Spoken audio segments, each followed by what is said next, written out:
Isn't it true when you would hang out with Dominic Black, you'd play Call of Duty and other first-person shooter video games? Sometimes. And those are games in which you use weapons like AR-15s to pretty much shoot anybody who comes at you, correct? It's a video game where two players are playing together. I don't really understand the meaning of your question, to be honest. Isn't one of the things people do in these video games try and kill everyone else with your guns?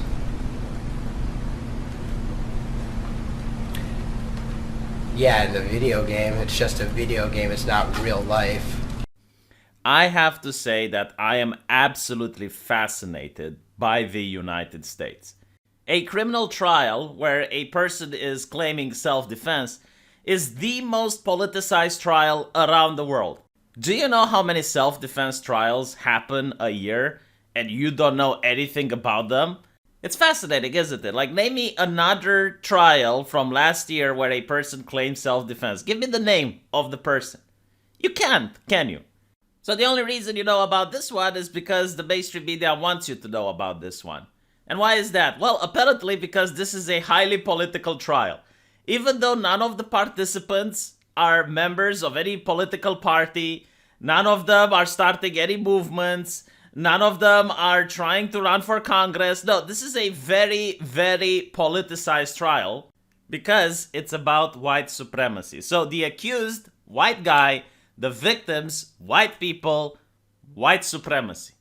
It's getting to the ridiculous point where you go on Twitter and you see many posts such as these. I am highly educated and reasonably perceptive, and it was only today that I learned that the Kyle victims were white. My progressive bubble made this seem like a very different case than it is. Oh my, I did not know this, says another progressive person. I assumed the same. I was pretty shocked to learn many of the details over the past couple of weeks once I watched all the video footage and learned some other details. I was like, oh, I was also at the time in a progressive bubble. I've changed a lot since then and I'm grateful for that. Now, there's many, many more that I could show, but just look at the number of likes and the number of quote tweets.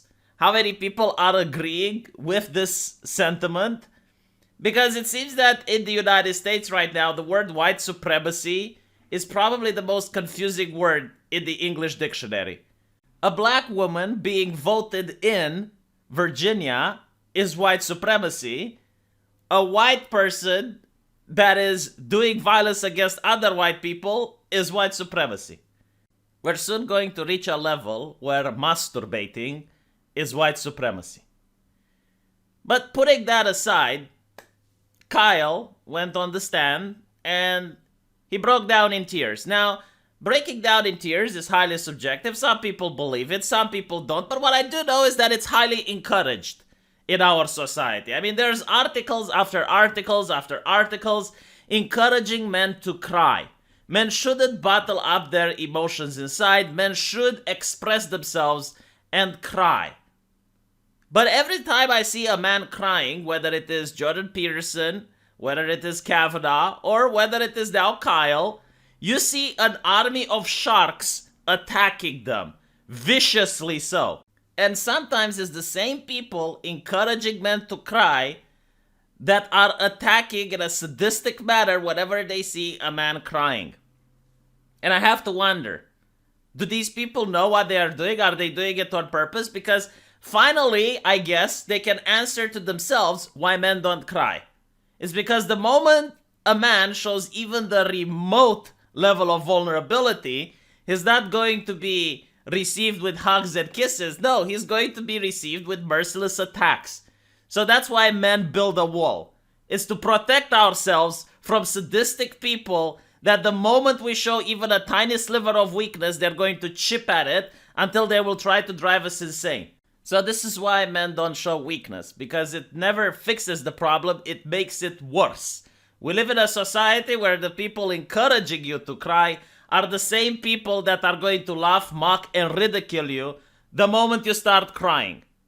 And by the way, I would understand if they were to say, well, you know, I didn't believe that the crying is genuine, which at the end of the day, that's another reason for why not to cry. Because crying is not like getting offended. When someone gets offended, we know for sure that 100% of the time the offense is legitimate. And society needs to change so that the person is not offended anymore. But with crying, well, it depends. Do you like that person? Well, if you like that person, it's definitely an honest tear. It is definitely a person that's spilling out emotions. Do you not like the person? Do you hate them? Clearly, the crying is just waterworks. Clearly, the person is just fishing for sympathy. And I would like to also point out that by some weird coincidence, Webster Dictionary just released this tweet talking about crocodile tears. Completely unrelated, I'm sure. Just like the time when they changed the definition about sexual orientation and sexual preference, also completely unrelated from real world events.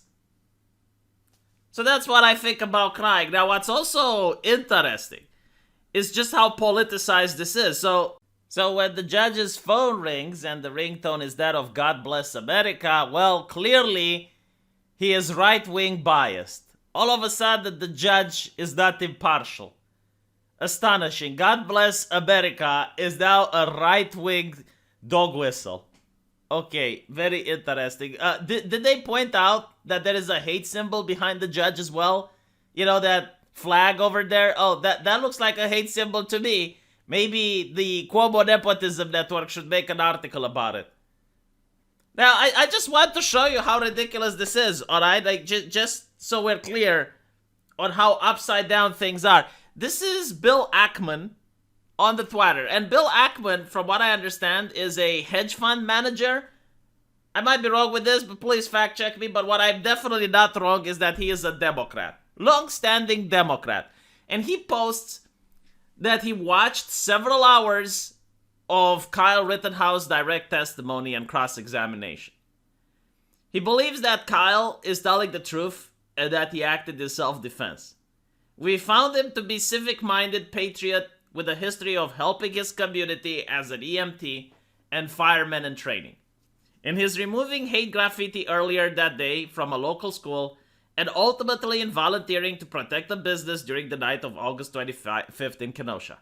Our first-hand impressions of Kyle were materially different from those we had previously formed based on mainstream media reports and opinion pieces that we had consumed. I have always been frustrated to read an inaccurate press report about a subject I know well, yet somehow I continue to believe other articles in the same newspaper about subjects I know less.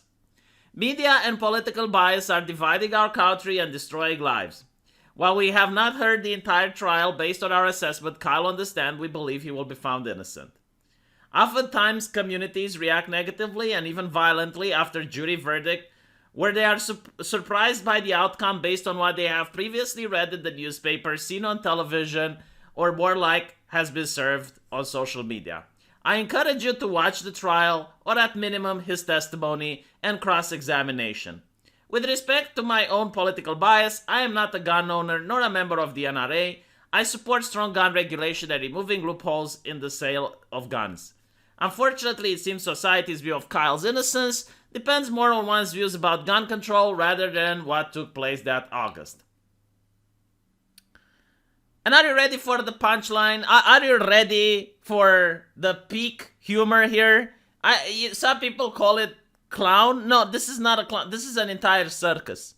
So because this man is expressing his opinion, exactly what it is, and is using arguments, and he's saying, look, there's a lot of violence that happens because the mainstream media is not giving you the whole picture. There are two types of people. The people who watch the trial directly, who watch the raw footage, and they're making their own impression. And then there's the people who watch the mainstream media, which editorializes, cuts out context, and is only using headlines in order to get clickbait. Right? Like, this is his opinion. The answer just got a call from the media asking if my Twitter account was hacked. That is, the reporter couldn't conceive of the idea that I could believe that Kyle is innocent because I'm not a right-winger. This is what's happening in the United States right now. You have a case that shouldn't be political at all. In fact, many similar cases happen every year and you don't hear a single peep about them. But for some reason, not only is this case highly political, But if you're a right-winger, you must believe that the kid is innocent. And if you're a left-leaning person, you must believe that the kid is guilty.